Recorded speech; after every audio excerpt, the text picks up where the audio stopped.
Operation सिंदूर में जो हमारे देश की सेना है उसने जो पराक्रम दिखाया, शौर्य दिखाया, उसके लिए उनको सैल्यूट करता हूं, जय भीम करता हूं। और पहलगाम हमले में जो निर्दोष हमारे नागरिक शहीद हुए या अन्य जो लोग उसके बाद सीज फायर के बाद जो शहीद हुए, उन सभी लोगों के लिए प्रार्थना करता हूं कि उनके परिवारों को कुदरत दुख सहने की शक्ति दे। महोदया, मेरे कुछ सवाल हैं सरकार से।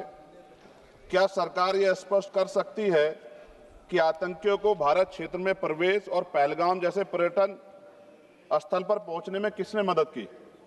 क्या सुरक्षा एजेंसियों को इस हमले की पहले से कोई खुफिया इनपुट प्राप्त हुए थे? यदि हां, तो उन पर क्या कार्रवाई हुई? पहलगाम हमले में शहीद हुए नागरिकों और स्थानीय ड्राइवर माजिद खान के परिजनों को सरकार द्वारा क्या मुआवजा और सहायता दिया गई? क्या सरकार पर्यटकों की सुरक्षा सुनिश्चित करने के लिए विशेष स्टैंडर्ड ऑपरेटिंग प्रोसीजर लागू कर रही है? क्या भारत सरकार ने अंतर्राष्ट्रीय मंचों पर यह मांग रखी है कि जब तक पाकिस्तान आतंकवाद पर कठोर कार्रवाई नहीं करता तब तक उसे किसी प्रकार की आर्थिक सहायता न दी जाए? ऑपरेशन सिंदूर के बाद जब पाकिस्तान ने जवाबी हमले किए और 21 भारतीय नागरिक शहीद हुए, यहां तक कि हमारे गुरुद्वारों को भी निशाना बनाया गया, तब सरकार ने सीज फायर की अनुमति क्यों दी? क्या यह भारत की कूटनीति कमजोर नहीं दर्शाता? सभापति महोदया, मुजफ्फरनगर में हमारे जिला सचिव हैं भाई कामिल, उनके परिवार के 2 बच्चे भी इस हमले में शहीद हुए थे।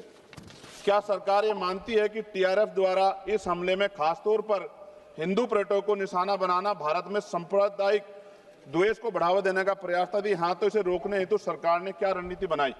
सरकार उस मुस्लिम पोनी ऑपरेटर को क्या सम्मान देगी जिसने अपनी जान देकर तीर्थ यात्रियों की रक्षा की? क्या उसे शहीद घोषित किया जाएगा? पाकिस्तान को हाल ही में आईएमएफ द्वारा $2 अरब से अधिक की सहायता राशि दी गई है। क्या भारत ने औपचारिक रूप से आईएमएफ और अन्य वैश्विक संस्थाओं के समक्ष आपत्ति दर्ज कराई है?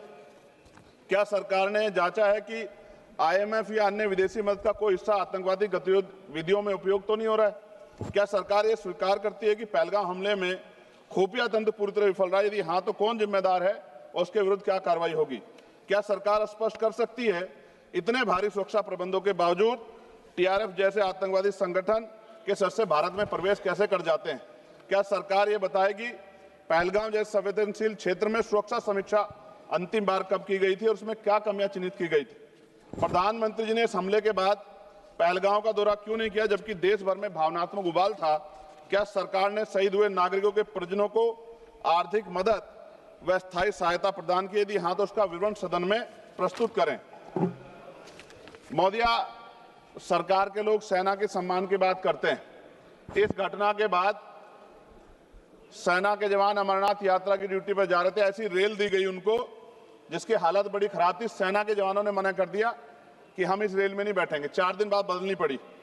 और सरकार के नेताओं की भाषा देखिए, कर्नल सोफिया कुरैशी के बारे में किस तरह के शब्द यूज किए गए, इन पे भी हमें चिंता करनी चाहिए।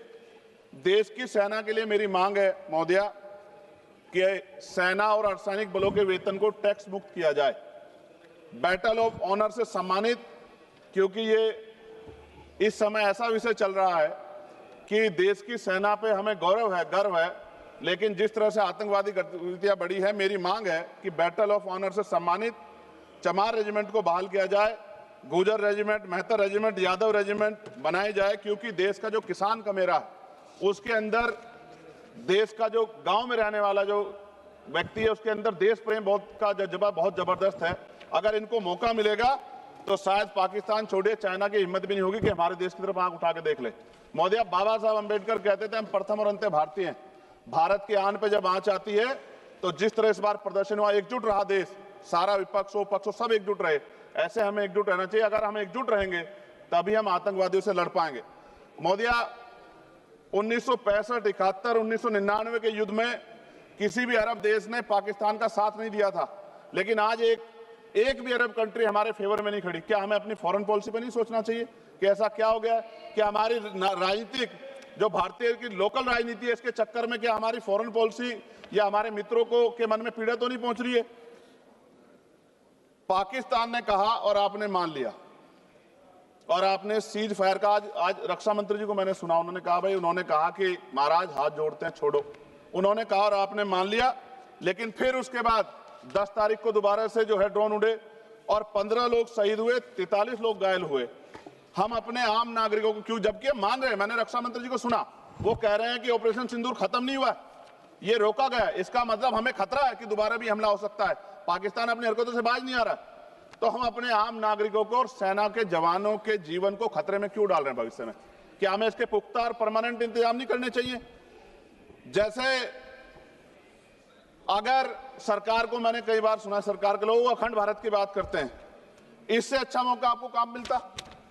पीओक्यू लेने के बाद हमारे उत्तर प्रदेश के मुख्यमंत्री बार बार कहते हैं कि चुनाव में कह रहे थे 6 महीने के बाद पीओक्यू इधर होगा, अगर सरकार बन गई, जनता ने तो मौका दे दिया, कहां है पीओक्यू? क्यों नहीं लेके आए इस बार आप लोग? तो पहली सीढ़ी तो इस बार ही चढ़ गए थे। जिस तरह से मीडिया ने माहौल बनाया था मोदिया, तो ऐसा लगा कि अगर देश की सेना ने जो हिम्मत जुटाई थी, सरकार मदद करती, तो माननीय नरेंद्र मोदी जी पाकिस्तान के भी प्राइम मिनिस्टर होते इस बार, इसी बार, और फाइनेंस मिनिस्टर बैठी है हमारी, ये पाकिस्तान की फाइनेंस मिनिस्टर होती। इस तरह के हालात बने हुए थे और ऐसा मौका चूकना ही नहीं चाहिए था।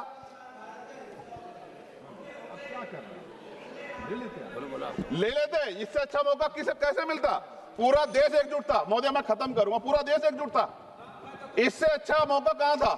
लेकिन अब अमेरिका में बैठ के कोई देश के फैसले कर ले तो देश की गरिमा पे, संप्रभुता पे बहुत बड़ा हमला है। इसको हमें समझना चाहिए, हमें समझना चाहिए किसी की हैसियत नहीं है।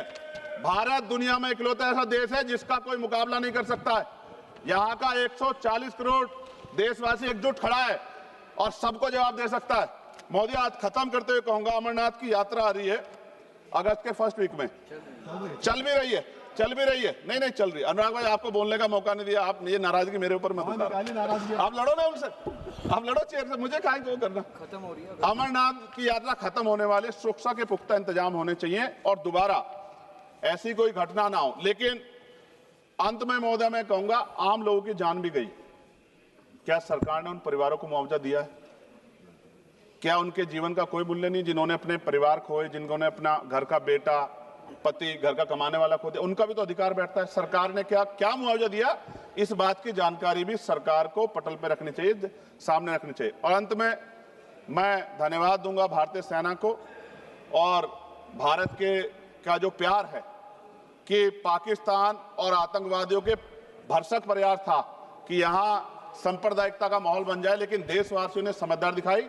और कश्मीरियों को भी मैं बहुत धन्यवाद देता हूं कि उन्होंने कोशिश की कि किसी भी तरह से कश्मीर के ऊपर जो ये इतना बड़ा इल्जाम लगा है, ये इल्जाम में कश्मीरी शामिल ना हो और ऐसे आतंकवादियों पर सख्त कार्रवाई। पता लगा है कि महादेव, ऑपरेशन महादेव हुआ है और यही पता लगा कि वो तीनों आतंकवादी मारे गए। लेकिन मैंने अखबार में ये भी पढ़ा था कि वो जो मुख्य आरोपी था कुछ दिन पहले पाकिस्तान में था। कोई पिकनिक चल रही है कि उधर भी चले जाते, इधर भी आ जाते? क्या है बॉर्डर पे ऐसा?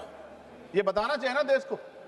मैं आपका धन्यवाद करूंगा और भारत की महान सेना को मैं बधाई देता हूं, उनके लिए मंगल कामना करता हूं। जय भीम, जय भारत। महोदय, धन्यवाद।